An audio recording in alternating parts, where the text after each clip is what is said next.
പൊളിച്ചിട്ടിട്ടാണുള്ളത്, full പൊളിച്ചിട്ടാണുള്ളത്, ഒന്നുമില്ല ഇവിടെ.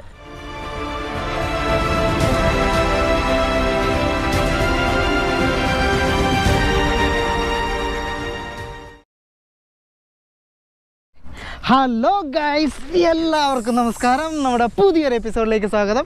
രാഹുൽ മച്ചാനുണ്ട് ഇവിടെ. അതാ നമ്മുടെ പ്രഭാകരനെ ഫുള്ള് ലോഡെല്ലാം കയറ്റി സെറ്റാക്കിയിട്ടുണ്ട്. ഇന്നലത്തെ കാറ്റൊക്കെ കൊണ്ട് കക്ഷി നല്ല മയക്കത്തിലായിരുന്നു. ഇതാ നമ്മുടെ ടെൻറ്റ് കാര്യങ്ങളുണ്ട്. ടെൻറ്റ് നമ്മൾ അഴിക്കാൻ പോകണം. പുറത്ത് അകത്തുള്ള കാര്യങ്ങളൊക്കെ നമ്മൾ വലിച്ച് പുറത്തിട്ടു. ഇപ്പോൾ സമയം ഏകദേശം ഒരു 9 മണിയായിട്ടുണ്ടാവും അല്ലടാ, 9 മണി. കാരണം ഇന്ന് രണ്ട് വീഡിയോ എഡിറ്റ് ചെയ്യാനുണ്ടായിരുന്നു. ആ വീഡിയോസ് നിങ്ങൾ കണ്ടതിന് ശേഷമാണ് നമ്മുടെ ഈ ഒരു വീഡിയോ കാണാൻ പോകുന്നത്. അപ്പോൾ നമ്മൾ ഇന്ന് നേരെ ഹംപിയാണ്. എന്നും പറയുന്ന പോലല്ല, ഇന്ന് നമ്മൾ എന്തായാലും ഹംപി പോകും അല്ലേ? ഇന്ന് നമ്മൾ എന്തായാലും ഹംപിയിലെത്തും കേട്ടോ. ഓക്കെ, അപ്പോൾ നമുക്കിനി നമ്മുടെ ടെൻറ്റ് അഴിക്കാം.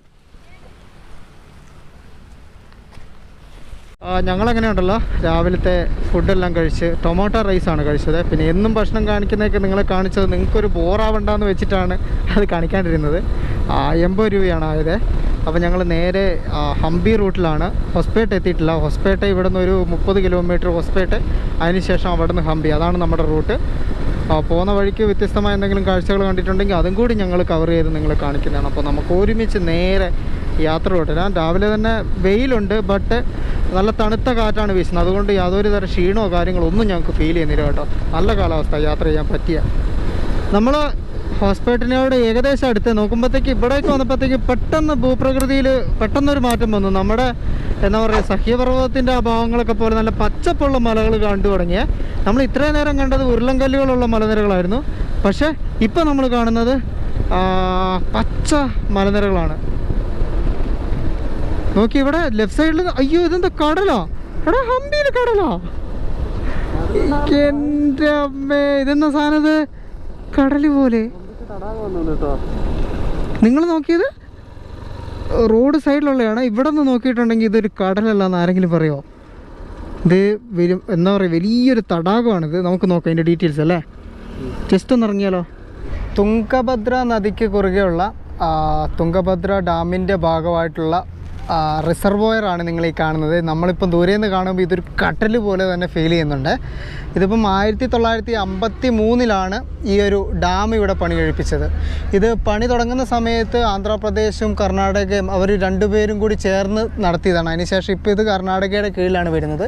ബെല്ലാരി ഡിസ്ട്രിക്റ്റിലാണ് കേട്ടോ ഈ ഒരു ഡാം സ്ഥിതി ചെയ്യുന്നത്. ഇപ്പോൾ കർണാടകയും നിങ്ങൾക്ക് എല്ലാവർക്കും അറിയുന്ന പോലെ കർണാടകയും ആന്ധ്രാപ്രദേശും തമ്മിലുള്ള എന്താ പറയുക നദീജല തർക്കത്തിൽ ഈ ഒരു ഡാമിലെ വെള്ളം ഭയങ്കര ഒരു ഇഷ്യൂ ആണ്. ഇത് മെയിനായിട്ട് മൾട്ടിപർപ്പസ് ഡാമാണ് കേട്ടോ. ഇത് മെയിനായിട്ട് ഇതിൻ്റെ അകത്ത് എന്താ പറയുക, കൃഷിക്ക് വേണ്ടിയിട്ട്, ഇറിഗേഷന് വേണ്ടിയിട്ട് ഇതിലെ വെള്ളം യൂസ് ചെയ്യുന്നുണ്ട്. കൂടാതെ എന്ന് പറഞ്ഞിട്ടുണ്ടെങ്കിൽ ഇലക്ട്രിസിറ്റി പോലുള്ള കാര്യങ്ങൾക്കും ഈ ഒരു ഡാമിലെ വെള്ളം യൂസ് ചെയ്യുന്നുണ്ട്. നമുക്കിങ്ങനെ കാണുമ്പോൾ ഇത് ശരിക്കും ഒരു കടൽ പോലെയുണ്ട്. കടലല്ല എന്ന് ആരും പറയുന്നില്ല. നോക്കി നിങ്ങൾ. അങ്ങനെ നമ്മുടെ യാത്രയിലെ ആദ്യത്തെ തുരങ്കത്തിലേക്ക് നമ്മൾ കിടക്കുകയാണ്. അത്രേ ഉള്ളൂ, ഒരു 100 മീറ്റർ ദൂരം ഉണ്ടാവും. അത്രേ ഉള്ളൂ. മലേനെ തുറന്നൊരു തുരങ്കമുണ്ട്. ഇതുപോലുള്ള ഒരുപാട് തുരങ്കങ്ങൾ നമുക്ക് നമ്മുടെ ഈ ഇൻക്രെഡിബിൾ ഇന്ത്യ റൈഡിൽ കാണാനുള്ളതാണ്. ഇതിപ്പോൾ അത്രേ ഉള്ളൂ കേട്ടോ, ചെറിയൊരു തുരങ്കമാണ്. ഹൊസ്പേട്ട ടൗണ് വിട്ട് ഞങ്ങൾ ഹംപിയിലേക്കുള്ള റോഡിലേക്ക് കയറിയാണ്. ഇപ്പം ഇവിടെ നിന്ന് വിട്ടപാടെ തന്നെ നമുക്ക് ആ പഴയ അമ്പലങ്ങളുടെയൊക്കെ കാഴ്ചകൾ കാണാൻ പറ്റുന്നുണ്ട്. പിന്നെ വരുന്ന വഴിക്ക് ഞങ്ങൾക്ക് കണ്ട വലിയൊരു അത്ഭുതം എന്താണെന്ന് വെച്ചിട്ടുണ്ടെങ്കിൽ ഇവിടെയും ഹംപിയുടെ ബോർഡ് ഇവിടെയും നമ്മൾ കണ്ടിട്ടില്ല. ജസ്റ്റ് ഹൊസ്പേട്ട എന്നുള്ള ബോർഡാണ് കണ്ടത്. ഹംപിയുടെ ബോർഡ് തപ്പിയിട്ട് ഞങ്ങൾക്ക് എവിടെയും കണ്ടില്ല. പിന്നെ ഞങ്ങൾ മാപ്പ് ഉള്ളതുകൊണ്ട് ഞങ്ങൾക്ക് വിഷയമില്ല. പക്ഷേ ബോർഡ് തപ്പി വരുന്നവർക്ക് ഒരിക്കലും മെയിൻ ഹൈവേയിലൊന്നും ഹംപി എന്നുള്ളൊരു എഴുത്ത് കാണാൻ പറ്റില്ല. അവർ ഹൊസ്പേട്ടയാണ് ശരിക്കും നോക്കേണ്ടത് കേട്ടോ. ഹൊസ്പേട്ടന് അടുത്ത് തന്നെയാണ് ഈ ഹംപി സ്ഥിതി ചെയ്യുന്നത്. അങ്ങനെ നമ്മൾ ഹംപിയുടെ പ്രവേശന കവാടത്തിന് അടുത്തേക്ക് എത്തിയേ. ഗൈഡടാ. ഗൈഡുമാർക്ക് വേണ്ടിയിട്ട്. ഗൈഡിനെ വേണമെന്ന് ചോദിച്ചുകൊണ്ട് ഒരുപാട് ഗൈഡന്മാർ ആ ഗേറ്റിൻ്റെ അവിടെ നിൽക്കുന്നുണ്ട്. നമ്മളെന്തായാലും ഇന്ന് ഗൈഡിനെ ഒന്നും പ്ലാനൊന്നുമില്ല. നമുക്ക് ഗൈഡിൻ്റെ പ്ലാൻ ഉണ്ടോടാ? ഇല്ല, നോക്കാം നമുക്ക് പോയിട്ട്. ഓൾമോസ്റ്റ് ഹംപിയോട് അടുത്തെത്തിയ ഈ ഹംപി എന്ന് പറഞ്ഞ് ഞാൻ കുറേ നേരമായി പറയുന്നു. ഹംപി എന്ന് പറയുന്നത് നമ്മുടെ വിജയനഗര സാമ്രാജ്യത്തിൻ്റെ, അതായത് വർഷങ്ങൾക്ക് മുമ്പ് ഇന്ത്യയിലുണ്ടായിരുന്ന ഒരു രാജഭരണ സംവിധാനം അല്ലേ, ഒരു രാജ്യമായിരുന്നു വിജയനഗരം എന്ന് പറയുന്നത്. ആ ഒരു രാജ്യത്തേക്ക്, ആ പഴയ ഒരു രാജ്യത്തേക്കാണ് നമ്മൾ വന്നേക്കുന്നത്.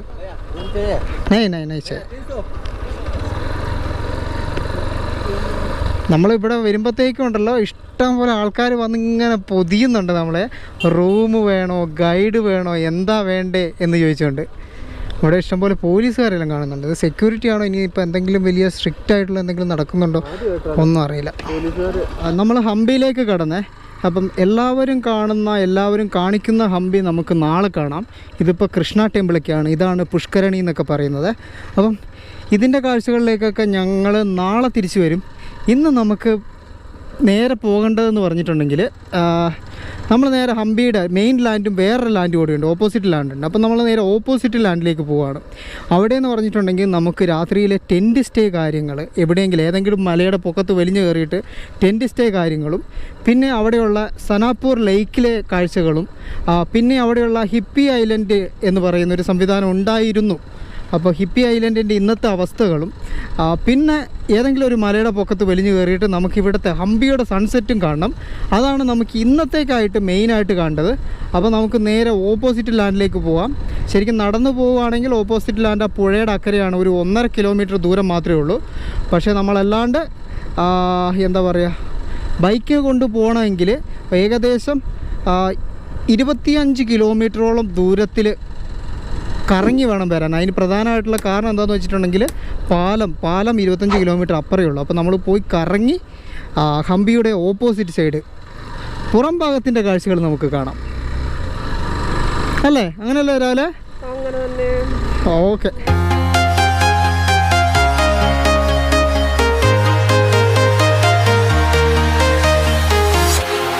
Walking alone, the streets are empty. The only thing I can see is my own silhouette. I'm getting stronger. വഴി കണ്ട ഒരു ചെറിയ തട്ടുകടയിൽ നിന്ന് എഗ് റൈസും ഒരു ചിക്കൻ കബാബും കൂടി കഴിച്ചിട്ട് നേരെ ഹിപ്പി ഐലൻഡിലേക്ക് വെച്ച് പിടിക്കുവാണ്. അന്നേരം ഇപ്പം എഗ് റൈസിന് നമുക്കായത് 40 രൂപയും കബാബിന് 35 രൂപയായത്. ഭക്ഷണം കഴിക്കുന്ന കാര്യങ്ങൾ ഞങ്ങളിപ്പോൾ കാണിക്കുന്നില്ല.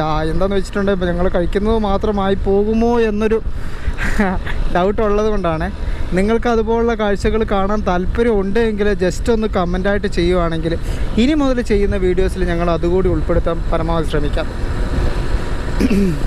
ഇത് തുംഗഭദ്ര നദിക്ക് കുറുകെയുള്ള പാലമാണ് ഈ കാണുന്നത്. ഈ ഒരു പാലം ക്രോസ് ചെയ്യാൻ വേണ്ടിയിട്ടാണ് നമ്മൾ ഈ ഇത്രയും ദൂരം കവർ ചെയ്ത് വന്നത്. ഇനിയിപ്പോൾ തിരിച്ച് അതേപോലെ തന്നെ നമ്മൾ നേരത്തെ നിന്ന് അതേ പൊസിഷനിലേക്ക് തിരിച്ചു പോകണം. അതായത് ഈ പുഴയുടെ മറുകരയിൽ നിന്ന് നമുക്ക് തിരിച്ചു പോകണം. എന്താ അല്ലേ, സ്വർണ്ണ കളറ് നെൽപ്പാടമാണ്. നെല്ലെല്ലാം വിളഞ്ഞു.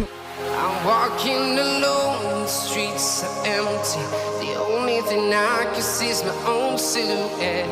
I'm getting stronger, step by step. The clock is ticking, but there's no time for regrets. I've been flying from town to town, from London to Taiwan. I've been all around the globe, trying to protect your soul. We are heroes tonight.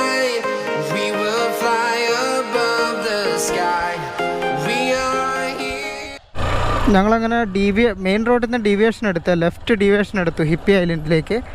വഴി ഭയങ്കര മോശമാണ്. വഴി പണ്ടങ്ങാണ്ട് tar ചെയ്തതാണ്, concrete റോഡാണ്. ഇതിപ്പോൾ ഉണ്ടോ ഇല്ലയോ എന്നുള്ളത് അറിയില്ല. നമുക്ക് അവിടം വരെ പോയി നോക്കിയാൽ മാത്രമേ അറിയത്തുള്ളൂ. എന്നാലും ഇവിടെ മെയിൻ ഗേറ്റ് കാര്യങ്ങളൊക്കെ കാണിക്കുന്നുണ്ട്. വിജാപുര ഗഡ്ഡി റിസർവ് ഫോറസ്റ്റ് എന്നൊക്കെ കാണിക്കുന്നുണ്ട്. പോലീസ് മിക്കവാറും തൂക്കിയിട്ട് പോവോ?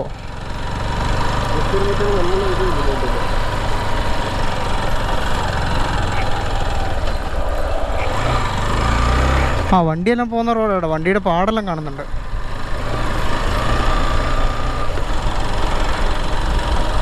ഇവിടുന്ന് വെറും 1.3 കിലോമീറ്റർ കാണിക്കുന്നുള്ളൂ. ഇതിപ്പം നിങ്ങൾ കാണുന്നത് ഹിപ്പി ഐലൻഡിനടുത്തുള്ള ഓരോരോ എന്താ പറയുക ഹിൽ ഹൗസുകളുടെയൊക്കെ ബിൽഡിങ്ങുകളുടെയൊക്കെ രൂപമാണ്. ഇത് നിങ്ങൾക്ക് നോക്കിയാൽ മുഴുവൻ പൊളിച്ചിട്ടിട്ടാണുള്ളത്. ഫുള്ള് പൊളിച്ചിട്ടാണുള്ളത്. ഒന്നുമില്ല ഇവിടെ. അയ്യോ, ഇവിടെയുള്ള എല്ലാം പൊളിച്ചു കേട്ടോ. നോക്കിയ ബിൽഡിങ്ങുകളെല്ലാം തല്ലി തകർത്ത് പൊളിച്ചിട്ടിട്ടുള്ള ഇതാ, ഇതെല്ലാം ഓരോരോ കെട്ടിടങ്ങളായിരുന്നു, ഓരോരോ കഫേകളായിരുന്നു. ശ്രീലക്ഷ്മി ഗോൾഡ് ബീച്ച് റിസോർട്ട്, ഇതൊരു റിസോർട്ടായിരുന്നു.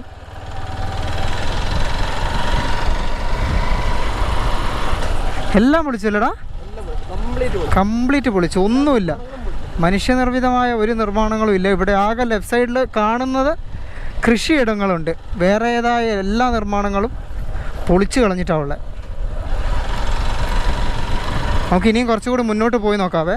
ഹിപ്പി ഐലൻഡ് എന്ന് പറയുന്നത് ശരിക്കും ഹംപിയിൽ വരുന്നവരിൽ എന്താ പറയുക, ഒരു വിഭാഗം ആൾ ഹിപ്പി സംസ്കാരത്തെക്കുറിച്ചൊക്കെ നിങ്ങൾ കേട്ടിട്ടില്ലേ?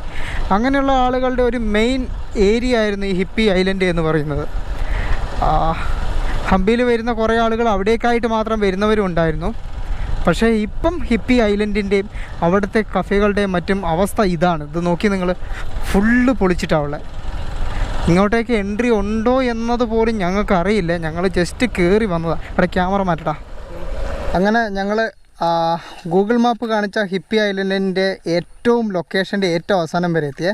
അപ്പോൾ നിങ്ങൾ വരുന്ന വഴിക്ക് കണ്ടില്ലേ അവിടുത്തെ ആ കാഴ്ചകളൊക്കെ മുഴുവൻ. ഹിപ്പി ഐലൻഡ് എന്ന് പറയുന്ന ഒരു സംവിധാനം റൈറ്റ് നൗ ഹംപിയിലില്ല. കൂടാതെ ഇതിൻ്റെ വ്യൂ പോയിൻ്റ് കാര്യങ്ങൾ ഇങ്ങോട്ടേക്കാണ്. ഇത് ഇങ്ങോട്ടേക്ക് മേലോട്ടൊക്കെ പോയിട്ട് സൺസെറ്റൊക്കെ കാണാം. കുറേ ഉയർന്ന പാറകളും മലനിരകളൊക്കെ ഉണ്ട് ഇവിടെ. ഇപ്പോൾ ഏകദേശം 1 വർഷത്തിന് മേലെയായി തോന്നുന്നു ആ കയ്യേറ്റങ്ങളൊക്കെ ഒഴിപ്പിച്ചിട്ട്. അന്നേരം ഇനി മുതൽ ഹിപ്പി ഐലൻഡ് തപ്പി ഹംപിയിൽ വരുന്നവർ നിരാശരാകേണ്ടി വരും. ഹിപ്പി ഐലൻഡ് ഇല്ല, ഹിപ്പി ഐലൻഡ് ഹംപിയിൽ ഇനി മുതലില്ല. സാധനം മുഴുവൻ പൊളിച്ചിട്ടാണ് ഉള്ളത്. ഇപ്പം സനാപൂർ ലേക്ക് എന്ന് പറഞ്ഞിട്ട് ഇവിടെ ഒരു ലേക്കുണ്ട്, കാണാൻ വേണ്ടി പോവാണേ. ഇവിടെ എവിടെയാണ് ആ ലേക്ക് ഉള്ളത്? സനാപുര റിസർവ് ഫോറസ്റ്റ്. ഇതാ ആ മലയുടെ എല്ലാ ഇടയ്ക്കിൽ ഉള്ള ഒരു എന്താ പറയുക, തടാകം. ഇത്രയും പൊക്കത്തിൽ ഇത്രയും പൊക്കത്തിൽ എങ്ങനെ ഈ ഒരു തടാകം വന്നു എന്നുള്ളതാണ്. നല്ല രസമുണ്ട് കാണാനേ. കാരണം നല്ല ആ തണുപ്പത്ത് കാറ്റെല്ലാം കൊണ്ട് ഇരിക്കാൻ ഭയങ്കര രസമായിരിക്കും. ഉയർന്നൊരു പോയിൻ്റ് ആയതുകൊണ്ട് ഇവിടെ നിന്നുള്ള സൺസെറ്റും കിടിലനായിരിക്കും. അങ്ങനെ ഞങ്ങൾ സനാപൂർ ലേക്ക്, ഈ ഒരു ഭാഗം നിങ്ങൾ കാണുന്ന സനാപൂർ ലേക്കാണ്. ലേക്കിൻ്റെ അവിടെ വന്നെത്തി. ഇവിടെ വേണമെങ്കിൽ നമുക്ക് ബോട്ടിങ് കാര്യങ്ങളൊക്കെ ഉണ്ട്. ഇവിടെ ബോട്ട് കാര്യങ്ങളൊക്കെ ഉണ്ട്. ഇവർ ബോട്ടിങ്ങിന് കൊട്ട അതിൻ്റെ അകത്ത് പോയി ഇവർ ചുറ്റി കാണിക്കും നമ്മളെ ബോട്ടിങ്ങിൻ്റെ കാര്യങ്ങൾ. പിന്നെയെന്ന് പറഞ്ഞിട്ടുണ്ടെങ്കിൽ മുമ്പെല്ലാം ഈ ഒരു തണൽ കാര്യങ്ങളൊക്കെ കാണുന്നില്ല. ഇവിടെയെല്ലാം ടൂറിസ്റ്റുകൾ റൂം എടുക്കാത്തവർ വന്ന് ടെൻറ്റൊക്കെ ചെയ്ത് ഈ ഒരു മലയുടെ മേലേക്ക് പോയി ടെൻറ്റൊക്കെ അടിച്ച് താമസിച്ചുകൊണ്ടിരുന്നതാണ്. നമ്മൾ അങ്ങനെ പ്ലാൻ ചെയ്തിട്ടാണ് വന്നത്. പക്ഷേ ഒരു ട്വിസ്റ്റ് ഉണ്ട്. അങ്ങനെയൊന്നും പ്രതീക്ഷിക്കാമല്ലോ. എന്താന്ന് വെച്ചിട്ടുണ്ടെങ്കിൽ ഒരാഴ്ച മുമ്പ് ഇവിടെ 3 പേരിൽ, അത് ഇവിടെ ദുർഗാ ടെമ്പിള്, ഹനുമാൻ ടെമ്പിള്, അങ്ങനെ 2 അമ്പലമുണ്ട്. അതിൽ ദുർഗാ ടെമ്പിളിൽ ഉള്ള ഒരാളും അവരുടെ ഫ്രണ്ട്സ്, പുറത്തുനിന്ന് വന്ന ഒരു ടൂറിസ്റ്റും പിന്നെ ഇവിടെയുള്ള 2 നാട്ടുകാരും കൂടിയിട്ട് പോകുന്ന സമയത്ത്, ആ അമ്പലത്തിലേക്ക് പോകുന്ന സമയത്ത് അവരെ പുലി വന്ന് പിടിച്ചു. അതിലൊരാളെ പുലി തിന്നുകയും ചെയ്തു. കിട്ടിയില്ല. അന്നേരം ബോഡി കിട്ടിയില്ല. എന്നിട്ട് എന്താണെന്ന് വെച്ചിട്ടുണ്ടെങ്കിൽ എല്ലാവരും പേടിച്ചു. ഇപ്പോൾ നാട്ടുകാരൊക്കെ പേടിച്ചിരിക്കുകയാണ്. അതുകൊണ്ട് ആ ദുർഗാ ടെമ്പിളും ഹനുമാൻ ടെമ്പിളും ഇപ്പം അടച്ചിട്ടുള്ളത്. അങ്ങോട്ടേക്ക് എൻട്രി കൊടുക്കുന്നില്ല. കാരണം പുലി ഉണ്ടോ ഇല്ലയോ എന്നുള്ള സംശയമില്ല. ചിലപ്പോൾ മേ ബി ഇവിടെയൊക്കെ ചിലപ്പോൾ നമ്മൾ ടെൻ്റ് അടിച്ചിട്ടുണ്ടെങ്കിൽ രാത്രി വന്ന് പുലി നമ്മളെ തൂക്കിയിട്ടുണ്ടോ. അതുകൊണ്ട് നമ്മൾ ഇന്നത്തെ ടെൻ്റ് സ്റ്റേ വേറെ എങ്ങോട്ടേലും മാറ്റേണ്ടി വരും. അപ്പം നമുക്ക് വൈകുന്നേരം വരെ ഇവിടെ വന്നിരുന്ന് ഇവിടുത്തെ കാഴ്ചകളൊക്കെ കാണാം. ഇനിയിപ്പോൾ നമുക്ക് എങ്ങോട്ടാണ് പോവുക? നമുക്ക് നോക്കാം ഇനിയിപ്പോൾ എന്താ ചെയ്യാൻ വേണ്ടത്. കുറച്ചു നേരം കാറ്റെല്ലാം കൊണ്ട് നമുക്ക് ഈ സനാപൂർ ലേക്കിൻ്റെ ഭംഗി ആസ്വദിക്കാം.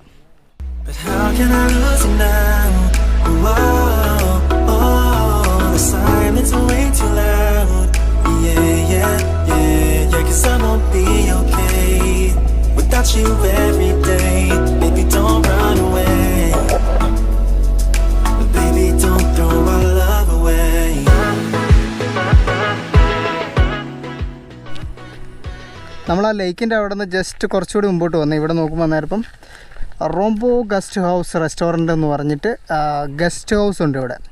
അപ്പം പല ഗസ്റ്റ് ಹೌಸ್കളുണ്ട്. ಇದು ಬಂದಿಟ್ಟು ഇവിടെ ರೂಮಲ್ಲೇ ಇವರು ಕೊಡುಕು. ಡೋರ್ಮೆಟ್ರಿ ಎಷ್ಟು ಚಾರ್ಜ್ ಮಾಡ್ತಾರೆ ನೀವು? 300 300 രൂപയ്ക്ക് ഡോർമെറ്ററി സൗകര്യം ലഭ്യമാണ്. കൂടാതെ റൂമുകളെല്ലാം ಎಷ್ಟು റുപ്പീസ്ക്ക്? ഓക്കെ, 1900 ആ റേറ്റാണ്. അതൊക്കെ ഇവരിപ്പോൾ പറയുന്ന റേറ്റാണ്. ഇതുണ്ടോ ഡോർമെറ്ററി ഇങ്ങനെയാണ്. ഇപ്പോൾ ഫുള്ള് ഇരുട്ടാണ്, അത് കാണുന്നുണ്ടെന്ന് അറിയില്ല. നെറ്റൊക്കെ ആയിട്ടാണ് കേട്ടോ ഇവർ ചെയ്യുന്നത്. നല്ല ബാംബൂ സ്റ്റൈലിലാണ് റൂമൊക്കെ ചെയ്തേക്കുന്നത്. പിന്നെ ടെൻറ്റ് ചെയ്യേണ്ടവർക്ക് വേണമെങ്കിൽ ടെൻറ്റ് ചെയ്യാൻ വേണ്ടിയിട്ട് ഇവിടെ ചെയ്യാം. അല്ലെങ്കിൽ അതിൻ്റെ ബേക്കിലൊക്കെ സ്ഥലങ്ങളുണ്ട്. അതുപോലെ റൂമ് കാര്യങ്ങളുണ്ട്, ഭക്ഷണവും കാര്യങ്ങളൊക്കെ ഇവിടെ നിന്ന് കിട്ടും. പിന്നെ ഏറ്റവും നല്ലൊരു അട്രാക്ഷൻ എന്ന് പറയുന്നത് അതുകൊണ്ട് നിങ്ങൾ ഫുള്ള് എന്താണ് പടി, നമ്മുടെ നെൽപ്പാടമാണ് ചുറ്റിനും. അപ്പോൾ കാണാൻ ഭയങ്കര രസമാണ്. വരുന്നവർക്ക് വേണമെങ്കിൽ ഇവിടെ സ്റ്റേ ചെയ്യാം. ഞങ്ങൾ ചോദിച്ചു, അപ്പോൾ ഞങ്ങൾക്ക് 200 രൂപ ഇത് പിന്നെ ഫുഡ് എല്ലാം കൂടി നമ്മുടെ ബഡ്ജറ്റിനത് വരത്തില്ല. അതുകൊണ്ട് ഞങ്ങൾ ഇവിടെ നിന്ന് ബൈ പറഞ്ഞ് പോവാണ്. നമ്മൾ തിരിച്ച് നമ്മുടെ എന്താ പറയുക ഒരു റൂം സെറ്റാക്കാൻ വേണ്ടിയുള്ള ശ്രമത്തിൽ തിരിച്ചു പോയിക്കൊണ്ടിരിക്കുവാണ്.